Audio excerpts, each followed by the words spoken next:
Greetings.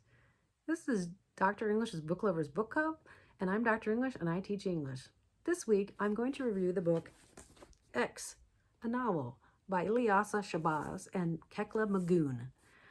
This is a book that I used in my intermediate methods course. Students could choose it as one of several choices for crafting a unit plan. And so this is a book that's been introduced to me for a while ago, but I really love this book. I love that Ilyasah has such a strong narrative voice. And, after seeing a few of my videos, you probably know that that's a real plus on from my perspective as far as writers, this strong narrative voice. There's a couple things that really stood out to me about this book, and one of them was that she really captured the vernacular of like the 1920s and 30s, because this is a book about her father before his conversion to Islam. And there's this vernacular from the Harlem Renaissance period, but also she captures what many would say is African American vernacular. But there's also this whole era vernacular and the way and the slang that they use, and I feel like she did a really good job of really making that kind of historical perspective of a particular time in the United States and a particular place in Harlem. And so I really appreciate that about this novel, that she, obviously did her research to understand something about that. Um, and she captures it so well. It's so authentic, and I really appreciate that. The other thing is at the end of this novel, there's a section about historical things that, happening at the time. And so I appreciate that she put that in there too. Like, if you're reading it, you should take the time to read that at the very end to get a little bit more background information.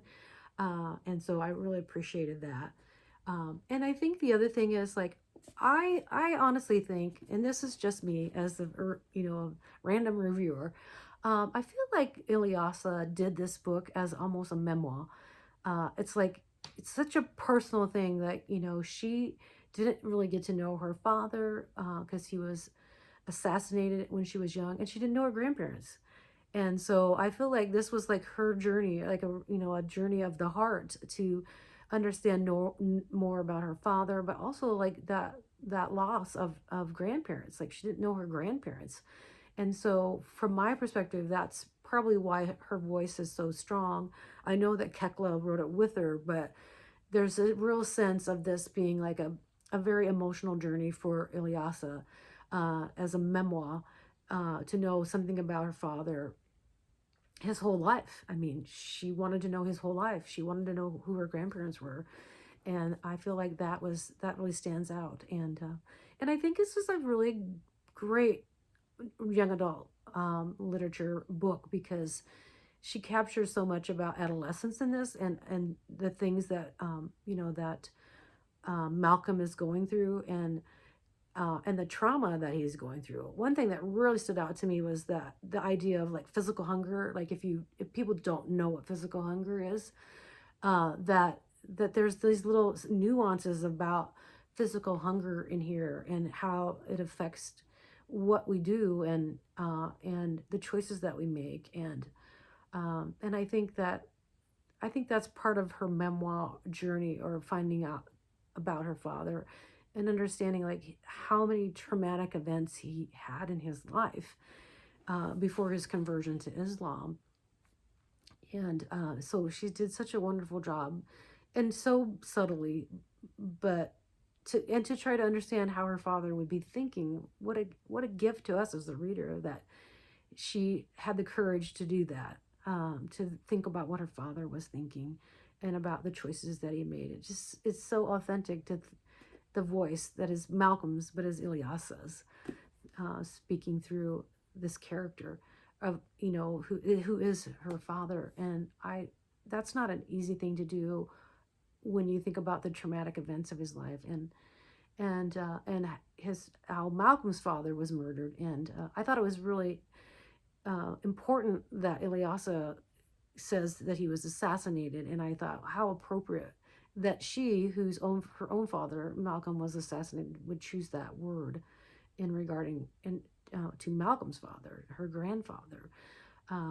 to just name it for what it is, and to know that, you know, as a reader, we know something about the 1920s and the 30s, and you know what happened to her grandparents, who were educated, who were working to educate Black, you know, Americans, and just also just a tribute to them. And I feel like that's a tribute to her grandparents.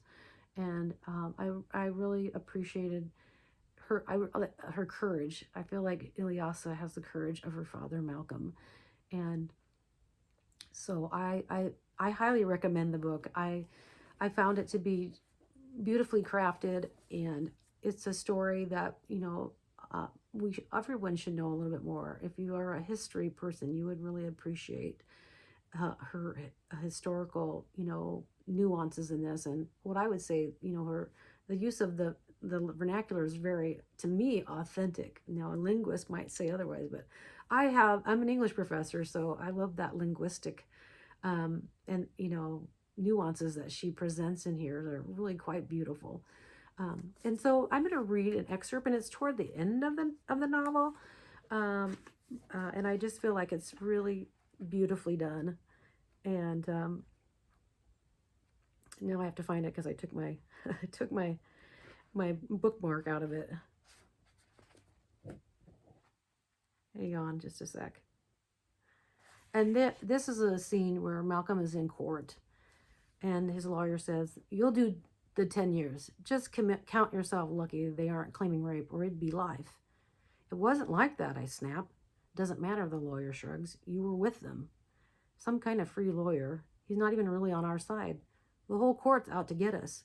No reason we should have to do 10 years. I know enough guys who've gone up for burglary. The usual sentence is 5, 6 years tops. Sometimes you even get out early. I glance at Sophia's husband, seated in the third row of the gallery, his steaming hot glare pointed right at me. I don't need anyone to paint the picture for me. Shorty and I are going to rot in jail, and not just because of what we stole. We're Negroes from Roxbury. Sophia and her sister are white girls from the hill. Oil and water, fire and ice. There might not be a rope, but it's a lynching all the same. I hear it in my ear, like a whisper. I try to brush it away with my hand like a fly, but I've already heard it. All this time, I've loved Sophia, felt proud of her. I've wanted to squire her around, wanted everyone to see. Now it all seems empty. I thought Sophia loved me, but she chose her words carefully up there, never admitting that we had so much as slept together. She sold me out, sure enough. I've seen her cry in real life, and it doesn't look anything like what she was doing in court. After all we've been through, all the times we found each other in the midst of this crazy city, all the times we fell into each other's arms, suddenly it means nothing.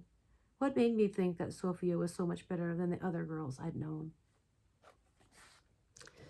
So you can see from that it's really beautifully written. Finally, one of the things I have done every week is to consider the pre-service ELA teachers from 7th to 12th grade. And that question came up so many times in my young adult literature class when we did book talks about, you know, would I teach this book in high school? And I would say yes. I think this would be beautifully paired with a history teacher for the Harlem Renaissance, the 20s and 30s, because it just captures it in a way that, you know, a history book doesn't, because you hear and you kind of see things that you wouldn't normally have in a historical book passage. She brings that to life in such a good way. I think I counted maybe one F-bomb, but, you know, maybe you could just send home a little slip of paper and say, this book is rated PG-13. That's what I like to do when I was teaching high school, is to say, send home a slip. And if a student's parents didn't want them to read it, they could just opt out, and you could get them a different book. But I would teach this. I would talk to this, you know, the social studies teacher and say, hey, could we read this together, you know, the classes. And so, because there's so many context texts and texture texts you could use about Malcolm X. And, you know, it's, you know, like I said, it's to me, it's like a memoir. You know, I know there's an autobiography of Malcolm X, of course, but this is like a companion to that. Even if you were to teach that, you could also teach this as a companion. So many wonderful opportunities to get a fuller picture of Malcolm X in the classroom. And like I said, I highly recommend it. I think it's a wonderfully crafted book. And of course, you know, if you chose not to teach it, you could have as a supplemental book. It could be a book club book, a literature circle book, or a novel panel book that you could do with students in a group. And so I definitely think it's even, you know, it's a book that, you know, adult book clubs would really enjoy exploring. And so thank you for joining me this week. Next week, I'm going to do Dear Martin by Nick Stone, which also features a very internationally known person like Malcolm X in the form of Martin Luther King Jr. as our, it's a book about letters, and I'm a big fan of letters as well. So I look forward to seeing you next week. Thank you for joining me. If you have a book or suggestion, leave me a comment and I'll have a look at that book and I'd love to review it. Thank you.